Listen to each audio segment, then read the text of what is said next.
Welcome to Man in America, a voice of reason in a world gone mad.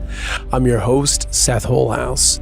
So right now, the whole world just seems crazy. I mean, you'd probably agree with me when I say that.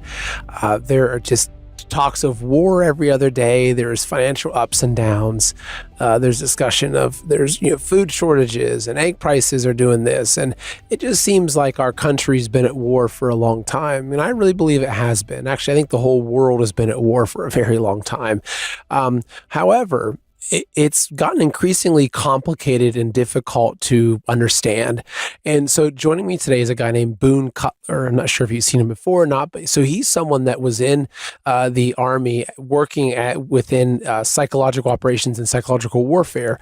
So he understands the modern day warfare. He's also the co-author of the book with General Flynn, 5GW, Fifth Generation Warfare, the Citizen's Hand Guide to Fifth Generation Warfare. So he understands a lot about war. And so my discussion with Boone today is just going to be an open, candid discussion about where are we currently at as a country? Who is the enemy of America? Is it Israel? Is it China? Is it Klaus Schwab? Is it some combination? And so we're just going to just try to understand and break down what the geopolitical landscape looks like, who we're up against, and what we can do to hopefully not die in some war, and hopefully, be in a place where 20 years from now we still have America and we still have our freedoms and our Constitution still intact. So, I hope this is a helpful interview for you. It should be full of really good information.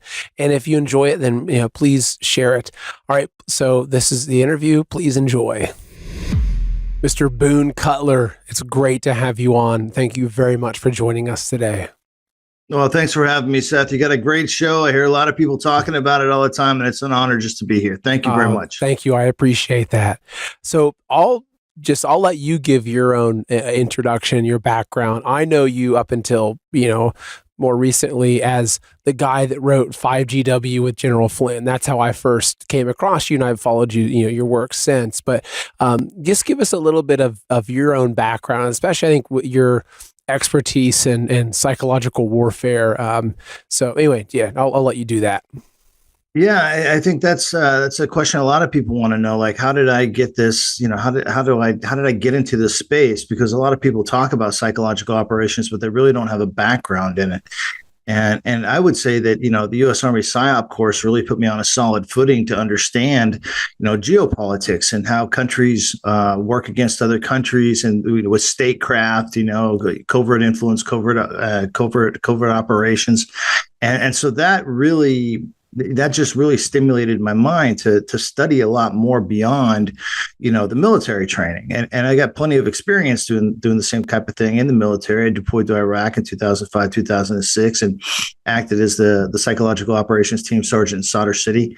So we got a lot of time on the ground, really working these types of things and managing and shaping environments in a non-kinetic way. So that's my background. And, that's how I got involved in all this stuff. And then several years ago, General Flynn and I started talking back and forth about the things that were happening in the country. And we decided, okay, well, how do we change this? How do we fix this? And if we had been in the military at the time, it wouldn't be simple, but there would be an apparatus in place to be able to change things. And in the Army, you call it TRADOC, training and doctrine. You would put out manuals and you would do training and kind of get everybody, up to speed on what's happening. And so we decided we need to become TRADOC. We need to become that centerpiece where people can go to understand what's happening in the fifth generation of war. And that's how that all got started. So now we go around the country, we talk about these things, we put out the books, we put out 3 books so far in the series. The Citizen's Guide to Fifth Generation Warfare is a series of books, and they're military style manuals written for civilians, written for the civilian populace. At the end of each chapter, there's a question section to kind of keep you oriented to the book as you go through them. And this is what we decided to do. And so far, I can tell you, I mean, if you like how Grok works, last week I typed in the Grok, who has done the most in the United States and produced the most material to educate the public on fifth generation warfare, and even Grok agrees. General Flynn and I have done more in the United States to educate the populace on their current status of war and how everybody is affected. The populace, the human terrain, and how that's affected. So, we kind of got a little bit of a high five from Grok, and Grok says, you guys are the guys that have done more work in the United States. And to be honest with you, that's probably extended worldwide because our books are sold in other countries, and, it's been translated into Spanish. So that's what we do. And so far we see these measures of effectiveness that one, in book sales, two, the amount of people that ask us questions, me being on your show and you wanting to know more about it, all these are measures of effectiveness. And also the accumulative amount of information that has gone out in the ether has kind of been curated and come back. And even AI systems are saying that, we're the guys that have done more on this subject than anybody else. Which I thank you for that, because it's really important. And I think that's actually one of the keys of this war that we're in right now is that I think a lot of Americans, A, don't know that we're at war, or B, right, if they have a sense of it, they have no idea who it's with. And this is so I want to kind of just throw a bunch of different things out there as I've tried to understand this, is that one of the questions that's so common is, okay, well, who's the enemy, right? Is it a country? Is it a particular government? Is it the CCP? Is it a globalist organization like the WEF or the WHO, or are they pawns for other people? And one thing that I've come to is that it's not black and white, that there's multiple groups or multiple cabals that you could say that are, kind of like mob bosses or, mafia families, right? They work together sometimes, but they also, kill each other when needed. They use each other to achieve their goals. This kind of reminds me a lot of, Three Kingdoms. I've studied a lot of, China's history and China's, kind of war history and everything. And it's similar to, that there's this vying and there's this using and teaming up to take out the other person, et cetera. And so I've found that in monitoring the public discourse about the enemies of America, that it shifts, right? And maybe for this 6-month period, everyone's talking about Russia. Then everyone's talking about the CCP. Then everyone's talking about Israel, right? And so in your opinion, and obviously your opinion is coming with a lot of research and everything behind it, who do you see as the biggest enemy of the United States? Like, who, if someone came to you and said, look, what is the one entity, right, that I should be the most concerned about, changing my way of life in America and destroying the freedoms that I cherish? Who would that be in your opinion? Here's how I would answer that question, just to kind of get everybody oriented to the things that are happening geopolitically.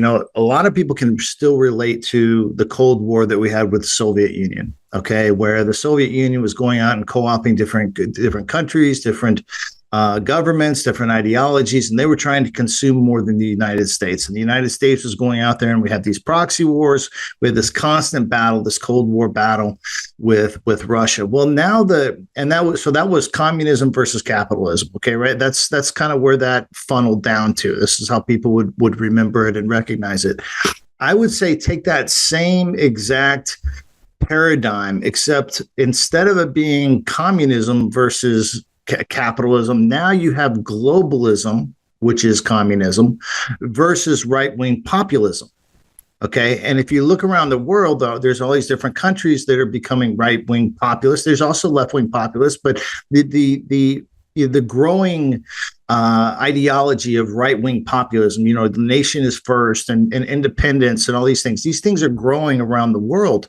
Well, at the same time, you have, and that's primarily, the United States. That's our team right there, the right-wing populist. That's our team. That's what you saw with Donald Trump. He's a right-wing populist. And then on the other side of that, you've got the globalist. Now, who's on the globalist team? At the very, very top of that tier is China, because they know they have to move everybody away from that sense of freedom, that sense of rule of law, all the things that make a country great, where the people have a say, and it's not autocratic, and it's not tyrannical. It's not just one supreme leader and everybody kind of has to fall in line. There is a rule of law. China has to degrade that. They have to get rid of it. The biggest threat to China is the fact that the United States even exists. So long as the United States even exists, it is a threat to China, because their people also want to be free. So if they can say that they have destroyed the United States, it makes them a more secure country for the CCP, not for everybody else, just for the CCP. So we've got this Cold War thing that's happening, and it's been very much, for those who have read Unrestricted Warfare, it's basically put out by, they say it was put out by the PLA in 1999, but I got the scoop on what that really was all about. It was two colonels sitting in a room during a missile crisis with Taiwan, and they came up with this idea of unrestricted warfare, and they wrote it down and they published it. And then when it first went out that's it right there.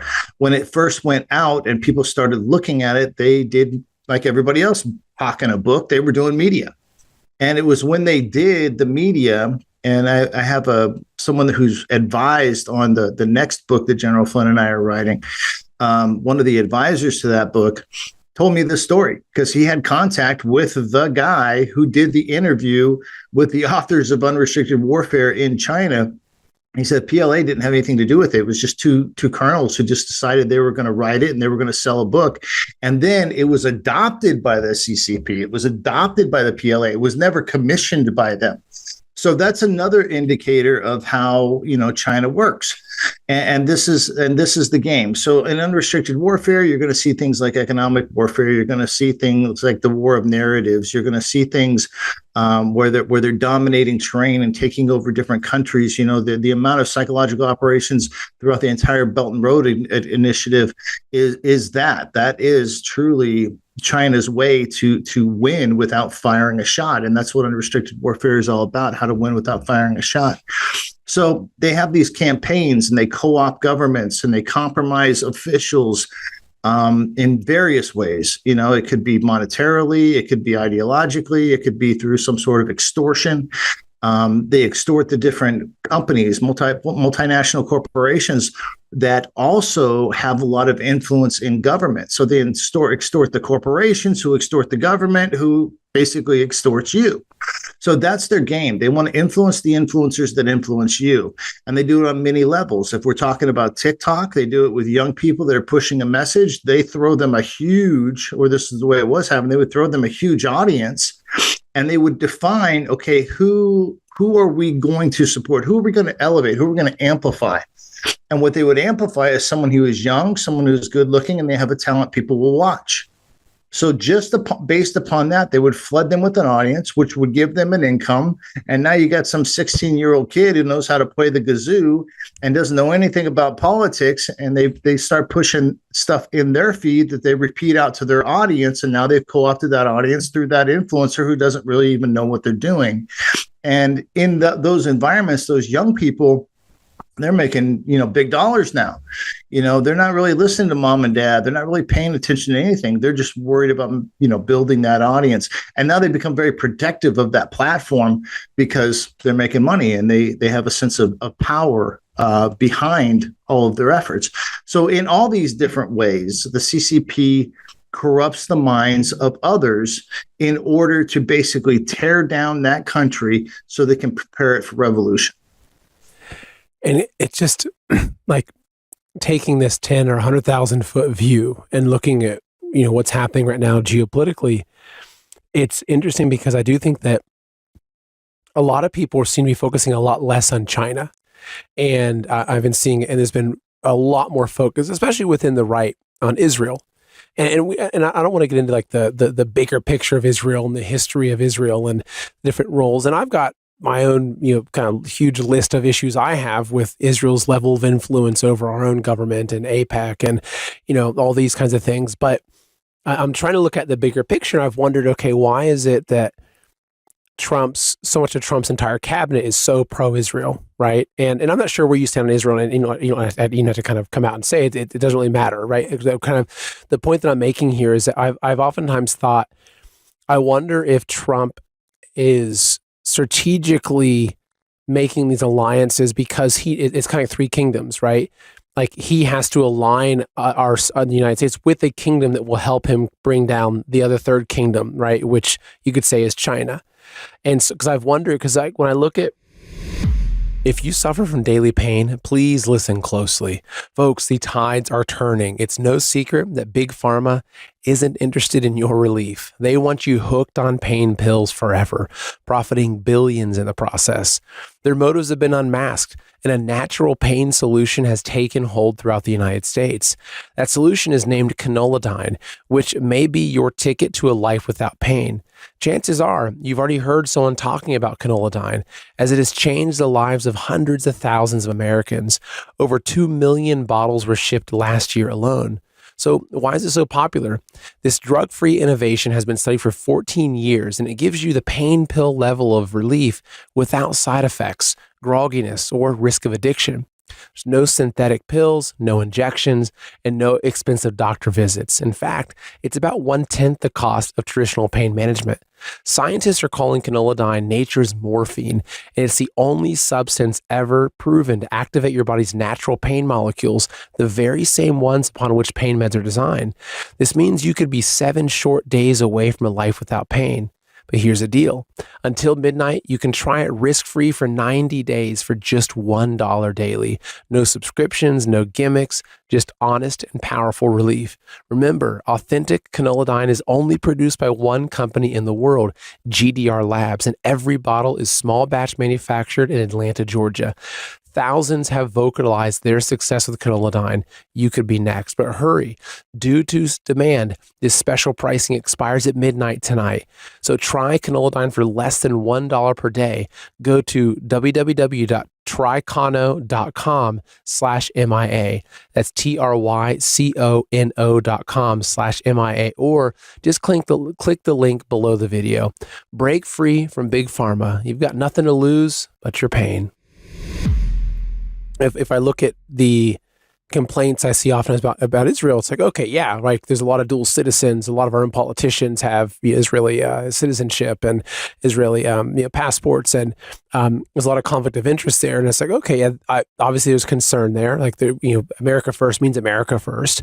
However, like if you look at China, like their end goal is different. Like I've never looked at Israel and thought, well, their goal is to colonize America. So, well, maybe their goal is to keep us under their thumb and be able to have our military to kind of fight their battles in the Middle East and there's things like that. But you look at China and it's a whole different thing, actually. So I want to bring up quickly, I'm not sure if you've seen this, but the secret speech of General Chur Haotian. Have you seen this before?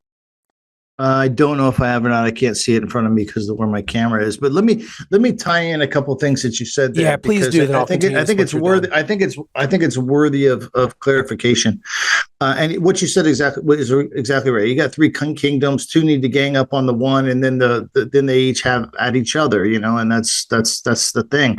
People ask me, why can't we all just get along? And well, that's actually a really simple answer. The answer is because we're primates. Okay, and there's a pecking order among primates.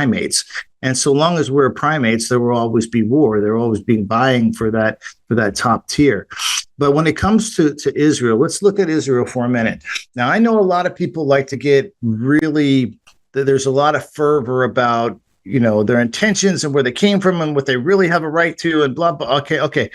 That's great. And I'm not taking anything about that away from you because I don't even want to get into the argument. But where I do want to focus on is strategic allies. And when you're talking about that 3 kingdoms, you're really talking about strategic allies. Now, what has Israel done? What have they done for us lately? Here's what they've done for us. Our enemy that is aligned with China is Iran. Okay, you've got Iran, you got North Korea, you got Russia, and then you've got China. That's the overt alignment. Now, there's other alignments of countries that have been compromised by the CCP, like you got France, you got Germany, you've got different countries in Latin America, different countries across Africa. Canada. They've really been compromised. Canada, definitely.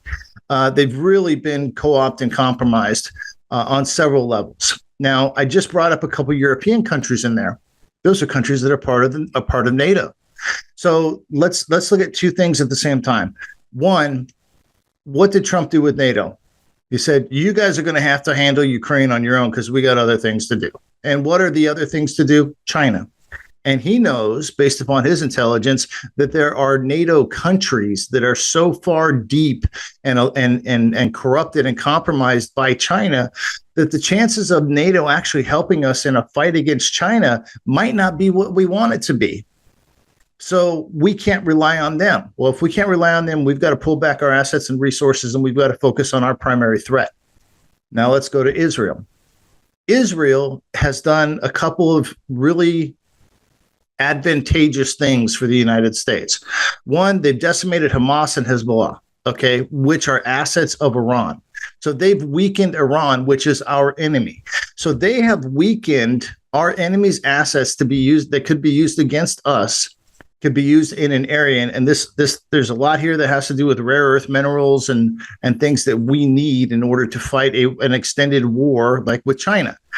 So the fact that Israel, I put them in the context of they are our strategic ally, and they are fighting our enemies for us. We haven't lost it. We haven't lost. We haven't seen troops happen to go over there and fight Hamas and Hezbollah and American troops losing their lives. That hasn't happened.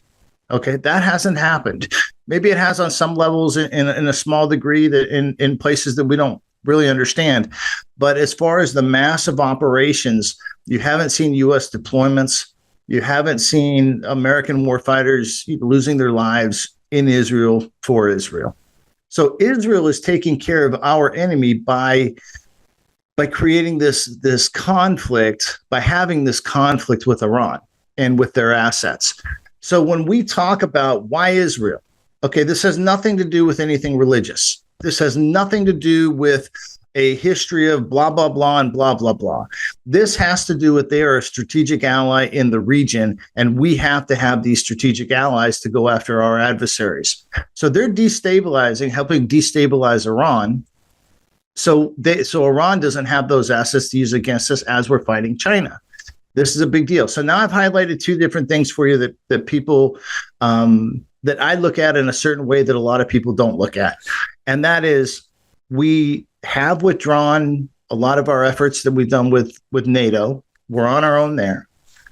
You brought up Canada. Canada, very compromised. They're just on our north. So now you see things going on there. And I'm not talking about the Canadian people. The Canadian people are amazing. I love them. I'm talking about how the governments are corrupted. We're talking about governments because people don't start wars and make wars. Okay, governments and military start wars and make wars. The people are just, they're just involved because they live there. So let's keep all that context in where it should be. So we've got Israel doing our work or doing work that benefits us in the Middle East. We've got NATO. We know we can't really rely on in order to fight China wherever we need to fight them. So we pull our resources so we can be stronger. Another good reason to have other strategic allies. So we need to get them. We need to get them wherever we can find them and build that effort. So I kind of wanted to give this geopolitical overview from the context of pragmatism, not religion, not the different things that people like to pull in when they do it only because that's their frame of reference. That's what they know, and they're not bad. They're not doing anything wrong. It's just that's their frame of reference. And so what I'm asking is for people to see that there is another frame of reference and giving explanation for why things are happening the way that they are. Sorry to take so long. No, it's very helpful. It is very helpful. So I'm going to pull up this speech because this will give us some good context. So I'll read a little bit, and I understand you can't see this, so I'll kind of be your eyes for you. So this is a speech called the Secret Speech of General Chi Haoqian. And so it says, in 2005, the Epoch Times acquired a secret speech given by Defense Minister Chi Haoqian to high-level Communist Party cadres sometime before his retirement in 2003. Details given in Chi's speech coincide with previously unpublished defector testimony on Sino-Russian military plans. So this is a speech that was given. It was private. It got leaked. The Epoch Times, which is a common place that things out of China get leaked to, published this speech. Now, this is, I'm not sure if you're familiar with Jeff Nyquist or J.R. Nyquist. He has a speech published on his blog, but it's one of the most profound speeches in understanding the mentality of the Chinese military leadership. And I'll send you a link to it, because I'm sure if you haven't read it, you'll be fascinated by it. There's one thing I want to hone in on this. They're talking about basically the speech. He's highlighting like the historical, like the role of the Chinese race and where the Germans failed, and how the Chinese really, they're going to be the supreme rulers, basically. They've got 5,000 years of history, and there's a lot of good reasons to believe that the Chinese are a very special race, right? You look at the history of their country. I mean, it's a profound country and culture. But what he says, though, in this speech, he talks about how basically they need to colonize America, and not just America, but there's other regions they need to colonize to feed their people, for military and strategic reasons. But that it goes into the fact that, like, because of pollution and grand solar minimum and different things happening, their country alone cannot produce what the needs of their population are, and so they need to colonize. And so, but which also aligns with the 100-year march, right? Mao's original goal of, by 2049, CCP basically runs the New World Order, as kind of far as I've kind of figured it to be.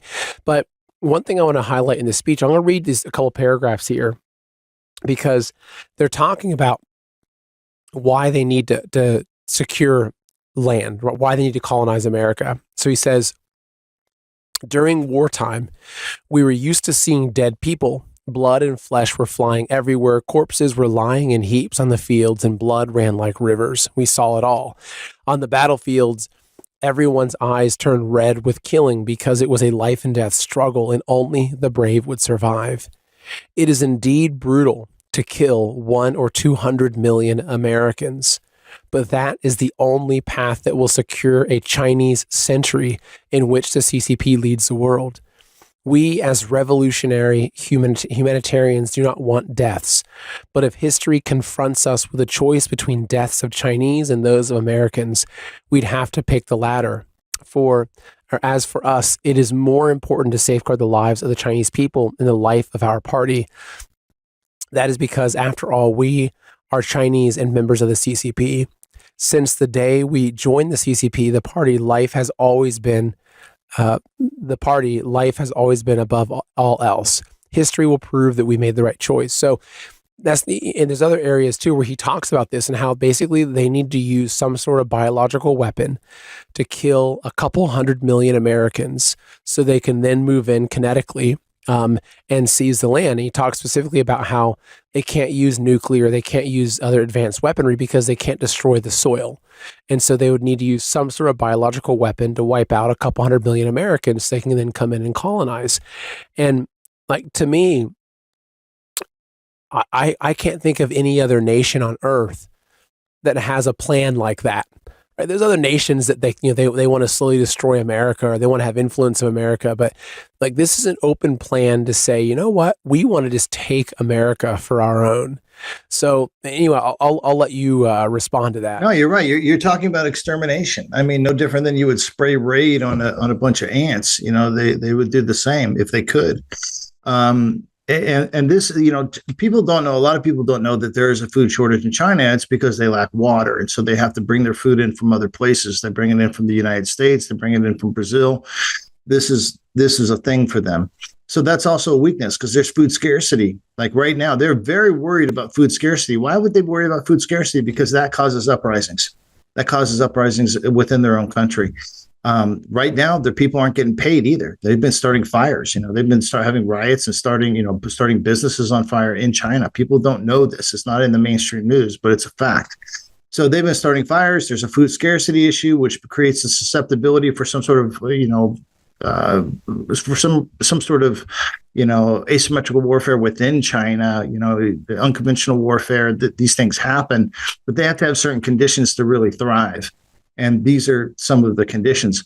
Now, when you talk about, them exterminating Americans, they have no problem doing. They had no problem exterminating their own people. People don't know. Like Mao, he was a proponent of atomic warfare and nuclear warfare. He was like, I can lose 1 million people and not feel it. Can you? They don't care about human life. They care about, the party being in charge and the forever party of the CCP and whoever sits at the top of that is at the top of that pecking order. Once again, we're back to primates. So when I read things like that, and I've read several things like that, and there's something that just came out a couple weeks ago. It was another leaked document about what's happening in China right now. And Xi had put out through all the Politburo members and all the way down to like what they refer to as their county level. And they're talking about food rationing. They're talking about, preparing for war. They're talking about preparing information operation campaigns that have to do with supporting a nuclear strategy against the United States. And I don't think there's too many things that are going to get the American people fired up more than that. They're also talking about how they have to take Taiwan, as all this happens, because geographically they have to have that. They also have to have all those countries that are in the Gulf of Tonkin, South China Sea. You got to have Vietnam, Cambodia, Thailand. So they're really working on co-opting that because that secures their region. Just like we need to make sure China or Canada does what they need to do to protect their borders, they're also doing what they need to do to make sure those areas that surround the South China Sea and the Gulf of Tonkin are also secured. So they are secured, and those minerals, those rare earth minerals in those areas are secured for them. Right now, China is controlling about 90% of the rare earth metals. If we went to war with China today, we would run out of material before they do, and we don't have those cursory elements to make the things we need to make. So this is a big deal, and ultimately, this is going to go bigger. Xi wants to push this to a kinetic level. I think he has a lot of fears about, like you were talking about, this extermination. I think he has a lot of fears about, being charged with crimes against humanity for what's happened with COVID, and then later on the vax, which now we get these corporations that jumped in on the whole thing and said, "Hey, I know what to do with the bioweapon. We'll make you use it."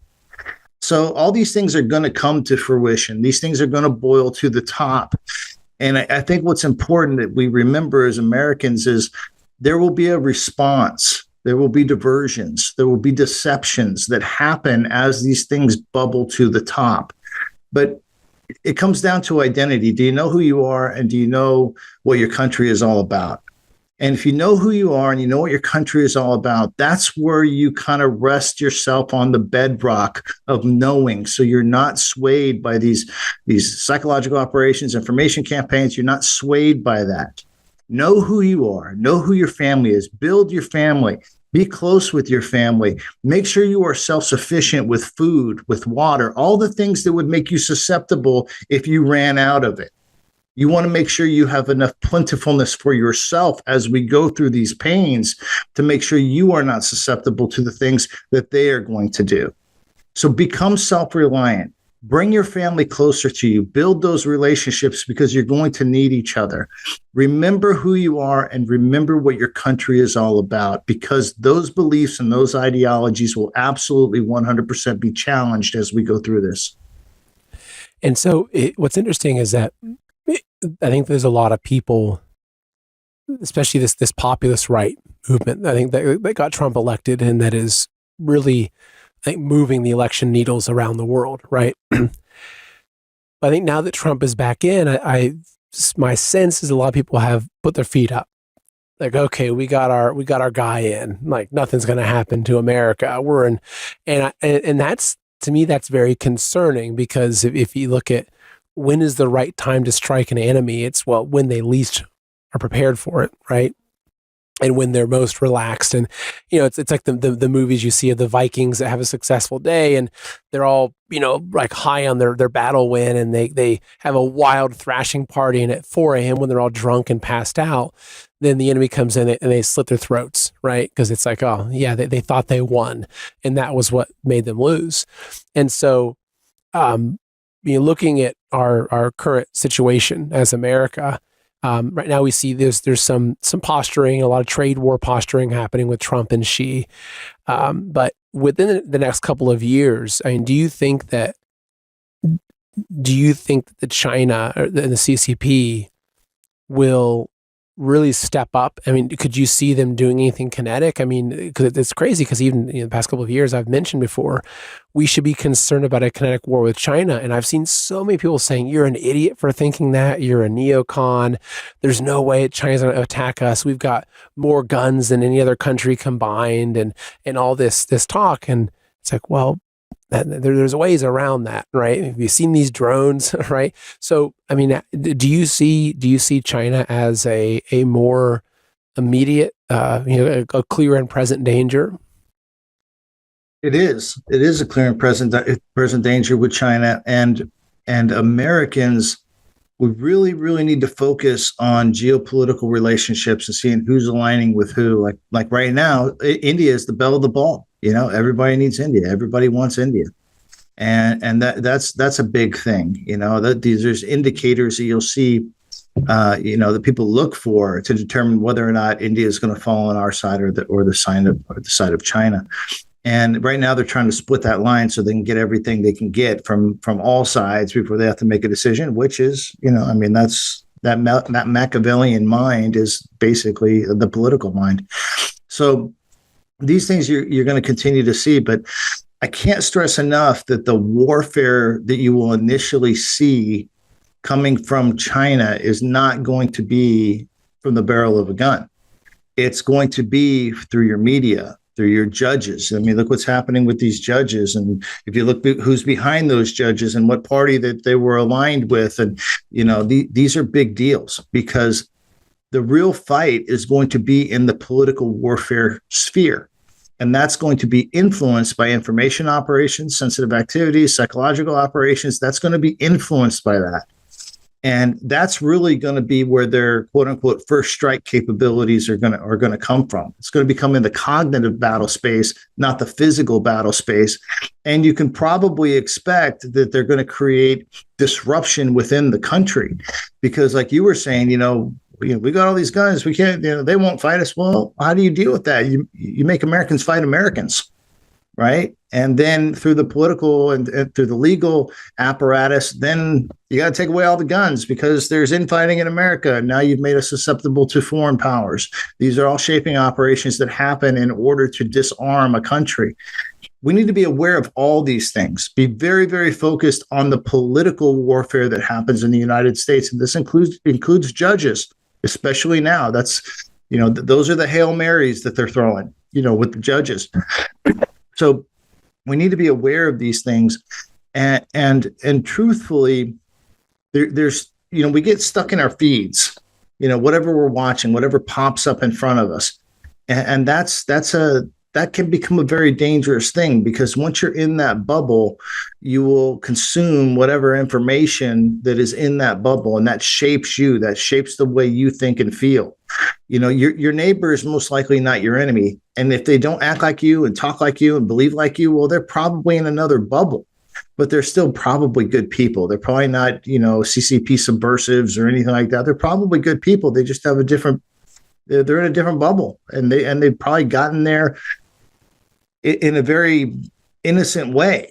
But they've got their beliefs. So don't hate your neighbor. We don't need to start having, massive infighting within the United States. That's all a disruption. That's all a distraction. That's all something that's going to lead to our demise. We have to stay unified. That comes through self-reliance and honestly, kindness to each other, because there is a foreign adversary out there that's going to try and manipulate us to hurt each other. And watch the political warfare, because that's where the real game is. And so looking at this through the lens of psychological warfare, right, and psychological operations, taking the American people as the target for these psychological operations. Obviously, our own government has done plenty to us. And it's something that people are now realizing. It's like, oh, wow, look, our government had its hands in all kinds of bad things, right? Whether it was, JFK assassination or 9/11, and so there's a lot of people I've found that they fall into this. I've mentioned, China, and they'll say, oh, I don't want to hear about China. Our government is already enough of an enemy. It's like, well, and that's exactly what they want you to do. Exactly. Okay. Also, they want to remove your confidence in your own government, because then you become easier to overthrow and you've lost the national will to defend your country. They want to reduce our national will to defend the country. So look for any type of indicator that has to do with removing national will, because that is a campaign that is coming from a foreign adversary. That's a really good point, because I have sensed that. And it's also, it's hard because a lot of these campaigns have a lot of truth in them. It's like, yes, even tracing back the origins of COVID. And, it's like, oh, okay, yeah. I mean, this is, we had gain of function research in our own universities here. And that was, Ralph Barrick. And it's like, yeah, a lot of it does come back to our own government. However, the reality is that you and I can sit here in America and have this conversation. I can sit here and say, Trump is a dictator. Trump is a savior. It doesn't matter what I can say anything I want to about our politicians, and I'm not going to have some black van show up at my house and throw a bag over my head and go put me in some black jail somewhere. I mean, the reality is that in America, we're fighting for our rights. We still have safety. We still have food to eat. We can still have these conversations. Obviously, there's a lot that is less than ideal, but I think that what they've done, though, is they have created these campaigns of having people just completely, throw the baby out with the bathwater and saying that our entire government's corrupted and it's absolutely worthless. And why we have to do something that I don't know of an instance where it's ever happened. Okay, it could have, but I don't know of one.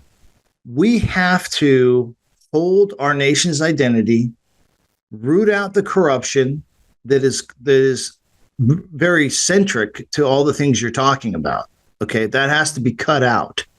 At the same time, we as a people have to maintain our national will to defend our country from foreign adversaries. So we've got to clean up our house at the same time we're defending it from someone trying to take it over. I don't know when this has ever been accomplished in the history of the world, but this is where we're sitting. And this is what we have to accomplish if we want to survive as a nation. We have to correct our own government, get rid of those who have been compromised, get rid of the corruption, which leads to a political sphere on some level that breaks down our country, make certain people rich that influence information and influence operations in other areas. That's all got to be cut off. It's all got to be cleaned up. We have to modernize our country. We have to modernize all the processes within our agencies, maybe combine some agencies, shrink them, make it more controllable. Everything's gone rogue. We've got to pull it back in. At the same time, we've got to care enough about this country to protect it from foreign adversaries. This is not going to be easy. It's not going to be easy, but the first step is understanding your situation, understanding your operational environment. This is our operational environment. It's up to every single American to be able to know what that is and what the adversary will look like when they come for us. And so, obviously, we just touched on one of them, but looking at this through the lens of psychological operations and psychological warfare, what would you say are some of the key strategies of the CCP? And we can go even beyond psychological to looking at just, unrestricted warfare, unconventional warfare. What are some of the, if someone says, oh no, come on, Boone, we're not at war with China. Like, come on, man, where's your tinfoil hat? What are some of the things that you would tell them? We're not at war with China. We're at war with the CCP. And that's important to draw that distinction, because by and large, the people of China don't want the CCP either. Yeah. And the diaspora living abroad will do just about anything and everything to help, defeat the CCP if they're properly, supported, morally, monetarily. They need to be supported. And that's one thing we can do a lot better. But what things are you going to look for? You're going to look for the information warfare. I'm telling you, it's probably going to go pretty huge on how dastardly scary China is going to be with nukes. Okay. Russia's probably going to get involved. It's a very interesting timing. All of a sudden, since the beginning of Russia's war with Ukraine, they've been fighting tooth and nail. They've got the Donbass. They've already secured that. They pushed forward to Kiev. And now all of a sudden, Russia says, you guys can have the Donbass back. We'll leave. We'll have a ceasefire. Heck, can have it all. It's too convenient. It's too convenient. What I see is Putin is pulling everything back because he's about to mass his efforts with China. And a lot of people say, no, Putin doesn't want to be with China. Yeah, I get that. And I would love to believe the same thing. But China exists as an imperialistic extension of the former Soviet Union. They've got long ties. They've been in this game together for a long time, and they're very interconnected. They share a border. I mean, there's a lot of reasons why. Gold has surged 46% in less than a year, doubling the gains of the NASDAQ and the S&P 500. But this isn't just another rally. Global reserves are shifting, exposing cracks in the monetary system. Investors are losing confidence in paper gold and demanding physical metal, creating a massive gap between gold owed and gold available. But this isn't about how institutions broke another system. It's about how you can profit from it. Right now, Noble Gold Investments has a limited supply of investment-grade gold bars and coins available. As banks scramble to fulfill their obligations, pushing gold prices higher, you can profit. Smart investors are already moving into physical gold. Noble Gold Investments makes it easy for you to do the same. And right now, when you make a qualified investment, Noble Gold will add a free 10th ounce gold coin to your order. Don't wait until it's too late. Visit goldwithseth.com or call 626-654-1906 now and turn their panic into your profit. Again, that's goldwithseth.com or 626-654-1906. You'll find that information in the description for the show as well. Why Russia's not going to align with us. And I know that hurts people's feelings, and I know they don't want to believe it. And why do they want to believe it? Because Putin has done a fantastic job with his psychological operations in the United States. I mean, he really has done a fantastic job. But, and I respect the technique. I don't necessarily respect the man doing the technique, but I respect the technique. All these things are happening right now, these major geopolitical shifts. And so we have got to really tighten up. We have to be self-reliant so we're not susceptible. We have to pull our families in because they're going to split up families. So you're asking what type of psychological operations you're going to see. More of the same. You're going to see groups, the isms and the ists, try and rise up to provoke another side to create internal conflict. You're going to see the attack of our children through online platforms to make them no longer want to respect their parents. You're going to see more of they're going to try and reduce your medical freedom, Bill of Rights, border security, parental rights. All these things are all part of that game because it breaks down the fabric of a nation. And once the fabric of a nation is broken, losing faith in your institutions of government, once all this fabric is broken down, it becomes very easy to step in and fill the void. So we've got to have confidence in the people that are running the government, that they're going to do the right thing, even though they might be slow and they might not do everything the way we want to do it. We have to believe that they're modernizing for a reason. We have to support that. And we have to be able to defend our country, have the will to defend our country. Yeah, I'm glad that you mentioned, pardon me, Russia's role in this, because I also think that in many ways you can use that same three kingdoms approach in looking at America, Russia, and China, right? Three very powerful independent nations. And I think that if they would not have been successful in stealing 2020, and if Trump would have did his 8 years total straight, I think that he would have pulled Russia over to our side. and he was working on that, trying to bring Putin closer. And as much as all the media, which I think a lot of media was taking its, cues from the CCP, demonizing any kind of conversation with Putin. However, I think that what Biden did is Biden drove him right into the arms of the CCP. And when he weaponized the SWIFT system, he weaponized our financial system against Russia, kicking them out, and weaponized our global reserve currency against them. Like, where do you expect him to go? And so I think that where Trump is, what he has right now, he has 4 years of any potential hope that we had of maybe even teaming up with Russia against China is completely gone because of the actions of the Biden administration. So you're saying Biden's actions ultimately helped make China stronger. Yeah, exactly. I think that happened on many levels. And I think we need to be very astute at what we're seeing. These books, I'm not just trying to hawk books, trying to get you to understand what's going on in our world. And right now, General Flynn and I are writing our 4th book. It's the Guide to Democratic Revolution in China, How to Destroy the CCP. It's the inverse of unrestricted warfare. So these are things that people really need to get smart on, and how China affects our country, the West, free-minded people. That's very important to understand their techniques. Now, I'd love to be able to sit here and have that conversation with you, but I can't do it in less than, 18,000 words for this one, 46,000 words for this one, and 43,000 words for that one. It takes time. You have to study. Like, you really have to study. This is about your family. It's about your family. It's about your future. So get up to speed on what's going on with China, and get up to speed with understanding what 5th generation warfare is and how it affects you in your life, because that's where we're at. And every one of us is involved right now. Everyone is involved right now. And you don't want to be that guy who was the useful idiot and you ended up helping somebody else take over your country.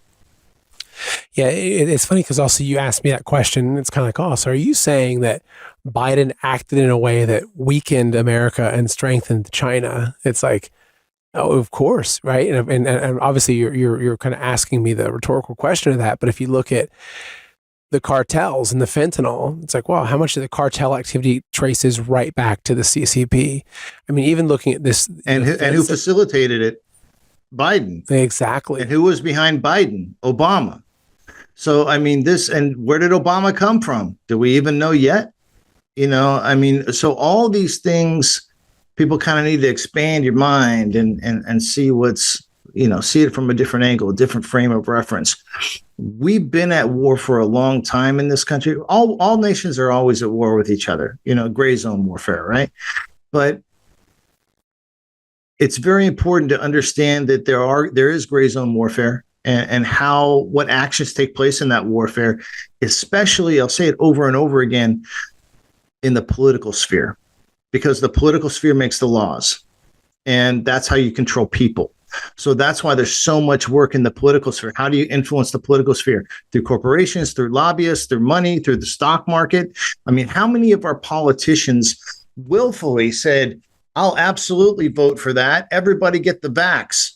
3 days earlier, they just bought a bunch of Moderna and Johnson & Johnson stock. Okay. The stock market is one of those tools to manipulate our own political sphere, because it's bribes on demand. You don't have to see lobbyists come in with manila envelopes of cash, sliding it across the table. They just have to make you aware that if you vote this way, the stock goes up. So your vote is in 3 weeks. Go buy your stock now. This is the game. And we must be very, very smart about all the players in the game, the state actors, the non-state actors, the NGOs. Huge. We wrote a lot about NGOs. It's interesting. Trump just came out and said he singled out Zuckerberg, Gates, and Soros. Can't use grant money overseas. Well, in that book right there, we talk specifically about Zuckerberg, Soros, and Gates, and it was for a reason. It was who they're really supporting. So these are the things that are happening around us every single day. It happens in food prices, gas prices, how your kid all of a sudden rebels against you and adopts an ideology that is so far to against everything you ever taught them. All the things that have happened in the schools, the DEI, all this stuff. A lot of it pushed by the corporations who are being controlled by China. So we got to open ourselves up to all these things that are happening. The attack on faith, attack on Christianity, attack on European derived or descended human beings that currently live in the United States. These are all things that are part of that campaign. And I just thank you for your time and bringing me on so we can have, I love your show. You got a great show. And like I said, I didn't know about it until people were bragging about it. And now I know about it. So it's an honor to be on your show and to be able to sit down, have a sensible conversation about strategic allies, geopolitics, information warfare, psychological operations, economic warfare. These are the things that we really, as an American people, have to become versed in, and understanding that our current operational environment is we've got to clean our house at the same time we have to defend it. Well, and one other point I'll mention is just that when you see even, say, Putin, some of his speeches over the past couple of years talking about the demonic behavior of the West and these, or people, I'll see people say, oh, well, look at this, the LGBTQ plus, these transgender movements in America. It's obvious America has become so corrupted, and look at China. There's none of that in China. And they're, so it's almost as if like they're looking at China as the gold standard, or Russia, like, oh, Russia doesn't allow that. And I think that one thing which we could be very aware of is that a lot of what's happening in our country, policies, these movements, cultural movements, what's coming out of Hollywood, these are movements created in a lot of ways by foreign enemies who've compromised people that make decisions, and politicians, corporate CEOs, et cetera. So they've compromised us. They've injected our society full of this filth, that they can then stand on a high horse and say, look how corrupted America's become. Look how China I think you hit it right on the head. Standard. And that's another deep way. That's another deep psychological operation. I see people say, a lot of Americans have a lot of respect for Putin. And like I say, I respect the technique.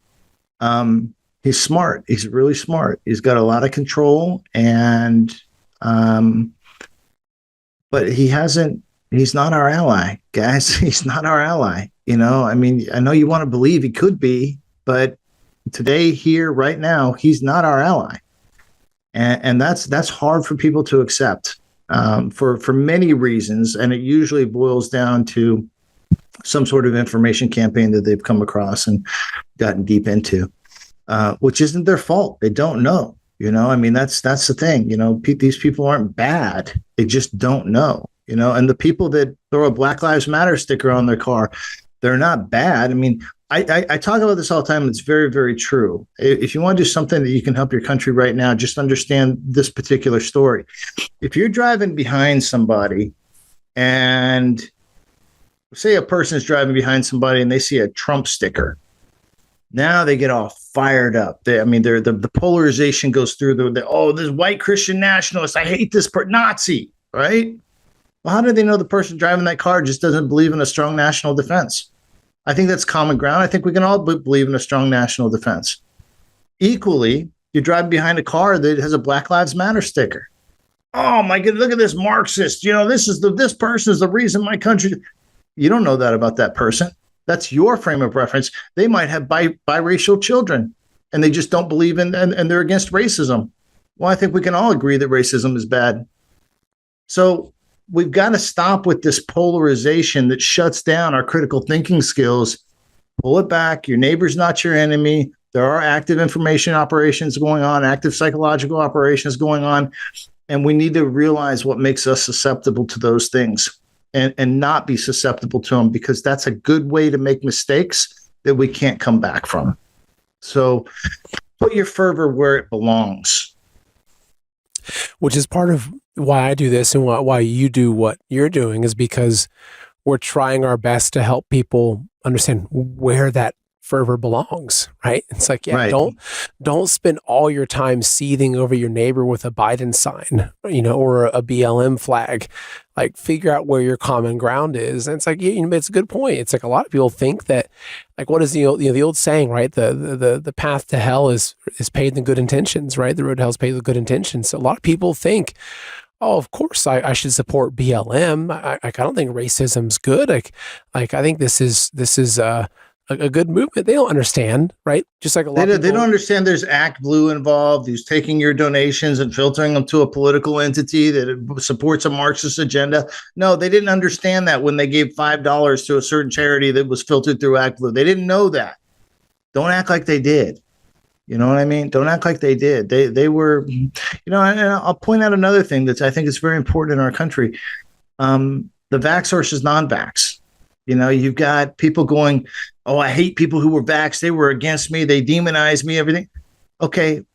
You know who your best ally is if you were a non-vax person? Your best ally is someone who has been vax injured.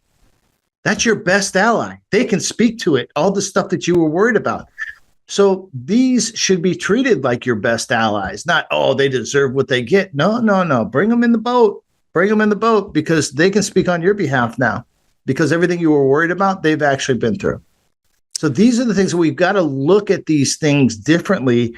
And where we have these divisions amongst our own society, we got to look at it really hard and make sure we're not being the useful idiot that other people are trying to make us. Such an important point. And I also appreciate being able to have this conversation with you and just have it being open. I didn't really know what angle you're going to take on certain things. I mean, I've read your work, and I'm aware of a handful of things. And so it's important that we can just have this open discussion where we're just talking through, because it's so complicated. That's the thing, is that there are layers upon layers upon layers of psyops and just mass confusion, that you ask 10 people who are the enemies of America, and you'll get 10 different answers, right? Which to me, it shows you how effective our enemies have been at pulling the wool over the eyes of Americans. In PSYOP, there's something called target audience segmentation, right? You want to find out the segments of different target audiences and get them all going in one direction. I'll give you a good example. In Iraq, we're trying to set up a new government, all right? And you've got three major factions: Sunni, Shia, and Kurd. All of them believe different stuff. Some of it overlaps, some of it doesn't. But somehow we've got to make them all believe in a free and fair election. Somehow.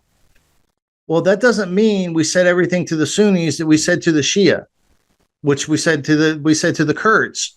They each had different motivators. So we would use the motivators that were specific to them, each individual group, which didn't apply to the other groups, but it applied to them to get them going in one direction. That's target audience segmentation. When you see people in the United States, like you just said, ask 10 people who the enemy is, and you'll get 10 different answers. Okay, you've been segmented. Okay, because if you can believe the Zionists are the enemy, well, then you kind of took your eye off China, didn't you? If you can believe that Putin is your best friend and he's aligned with China, and then all of a sudden they align with each other, and you're like, wait, no, I don't want to fight that fight because my friend is on their team and I don't want to fight my friend. You've been segmented. Okay. At the end of the day, I hate to, be so crude or crass about this, but we live on this chunk of ground. Okay. From the east to the west, from the north to the south. This is our piece of property on the planet. It is the only place we control, and it's where we live.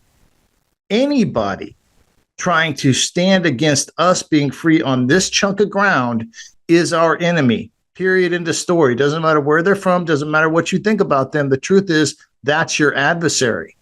Protect your home. Protect your country. And realize that your enemies are trying to make themselves look like your friends when they're not. And there are enemies that are trying to make our allies look like our enemies, and they're not. All this is happening all the time. Study up on what statecraft is. Study up on what unconventional warfare is. Study up on fifth generation warfare. because that's where you're at right now. We're quickly sliding into the sixth generation of war. And once we get deeper into that, there's really no stepping back. We've got to handle things now. There is a true sense of urgency. There really is. So, Boone, where is the best place for people to buy your books? You can buy them anywhere books are sold online, or you can go to generalflynn.com, pull down the drop down to books, and they're all right there. They're actually at a discount if you buy them on generalflynn.com, but some people like the convenience of what they're already doing. Yep, you see books right there, and there's all the books. We've got 3 books right now. The first one is Introduction to Fifth Generation Warfare. The second one is How to Fight Artificial Intelligence, which is very, very important, becoming more important every day. And the third one is The Role of the Church. And it's really an organize and mobilize type of format where you can organize. And if your leaders in the church aren't, if they're being milquetoast, you don't need the leaders of your church. You can take members of your own congregation and still organize to mobilize and focus on going against that Marxist agenda that's attacking Christians, it's attacking the church. Well, great. Well, and I'm looking forward to, when's your next one coming out about China? I'm going to say probably about 2-3 months. Okay. Great. It's a heavy lift. It's definitely the heaviest lift we've done, but it's so important because, we've got to flood resources, across Indochina, Indo-Pacific. We've got to flood resources there. And we've also got to do things to support the diaspora worldwide that will put effects on the ground in mainland China. And this is what that book does. It tells people how to do that. Well, I'm really looking forward to that. So maybe we'll do another show around that time, which would be great. So thank you again for coming on and giving us your time. Any last thoughts or anything before we sign off here? No, man, keep doing what you're doing. I think you're doing a great job. I enjoy coming on your show, and I'd be happy to come back anytime. Everybody else, get studied up, get the books, get studied up. They're easy to read. You can get through them in 2-3 hours, but you'll be a lot smarter after you get done, and then the lights come on. Yeah, well, it's information warfare. So like this right here is my RPG, and these books are your landmines you're laying out there. So this is it. This is war these days. So it's good to be on the battlefield with you of this information war. Thank you, sir. Appreciate it. Thank you very much. Take care. Are you looking to do something better for your health? Look no further than Kimchi One from Brightcore Nutrition. Kimchi One packs all the fermented nutrition of kimchi in convenient capsules, arming your gut with over 900 unique strains of probiotics, supporting gut flora and digestion. I highly recommend this product because all health starts in the gut. So, putting the right fermented superfood in your gut improves every aspect of your health: your skin, your hair, your mental performance, even your beard. Kimchi has even shown to reduce your risk of obesity and promote smaller waistlines. Kimchi One is all natural, made in the USA, and non-GMO. Today, you can get an exclusive offer just for my viewers, 25% off with the code MANINAmerica by going to mybrightcore.com/MANINAmerica, or call my friends at Brightcore for up to 50% off your order and free shipping. Give them a call now at 888-575-6488, and their educated staff will make sure that Kimchi One is right for you. Again, that's 888-575-6488 with promo code MANINAmerica. Numbers don't lie. The impact that Balance of Nature makes every single day is astounding. You can see the numbers for yourself at their website, balanceofnature.com. So listen to these stats concerning Balance of Nature's worldwide success. More than 1,000 success stories are reported each month. Hundreds of thousands of customers worldwide, millions of orders delivered each year, and billions, yes, billions of fruits and veggie supplements consumed by people who've decided to start living better. There's only one number missing. That's you. Do what I did and add yourself to these numbers. Start taking Balance of Nature's whole food supplements, like so many others around the world. Here's another number that should get your attention: 35%. Use my discount code SETH to get 35% off, plus free shipping and their money-back guarantee. You must use my discount code SETH. So call them at 800-246-8751 and use the discount code Seth, or order online at balanceofnature.com. Use discount code Seth to get 35% off plus free shipping.